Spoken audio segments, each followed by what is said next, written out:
તો તમારા મતે શ્રી કૃષ્ણ કોણ છે? શ્રી કૃષ્ણ એ બધાનું મૂળ છે, જેને આપણે કહીએ મૂળ છે. Supreme personality of Godhead. કે આપણે જે કાંઈ જોઈએ છીએ, જે કાંઈ સાંભળ્યું છે, જે કાંઈ નોલેજ આ વિશ્વમાં જે કાંઈ આપણા અનુભવમાં આવ્યું છે, હમ. આ બધું જ એનાથી ઉત્પન્ન થયું છે. એનાથી પરે કોઈ તત્વ, કોઈ સત્તાનું કોઈ અસ્તિત્વ નથી. આ ભગવદ્ ગીતા પણ કહે છે, વેદ પણ કહે છે, અને કોઈ પણ સનાતન ધર્મનું શાસ્ત્ર જોવો તો એમાં જે મૂળ તત્વ છે એ કૃષ્ણ છે.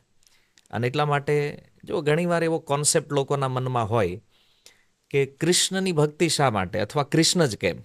હમ. કારણ ભગવાનના સ્વરૂપ અવતારો ઘણા બધા છે. હમ. જેવી રીતે રામ છે એ પણ ભગવાનનું જ રૂપ છે. હમ. અને વામન, નરસિંહ, વરાહ આ બધા રૂપ ભગવાનના છે. હમ. પણ કૃષ્ણ કેમ? તો ભાગવતમાં કીધું કૃષ્ણસ્તુ ભગવાન સ્વયં.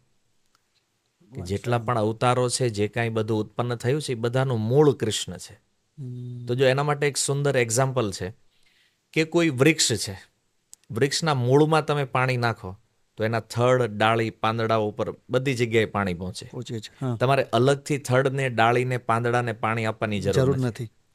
એવી રીતે જ્યારે કોઈ કૃષ્ણને પ્રાપ્ત કરવાનો પ્રયાસ કરે અથવા એ માર્ગ ઉપર આગળ વધે છે, હમ. તો એ મૂળ રૂટ બાજુ જઈ રહ્યો છે. ઓકે. અને જેનાથી એ વ્યક્તિ રિયલ વસ્તુ જે છે એને પ્રાપ્ત કરવાનો છે, સાચા માર્ગ તરફ. સાચા માર્ગ તરફ જવાનો છે. તો કૃષ્ણ કહી શકાય કે બધાનું મૂળ છે.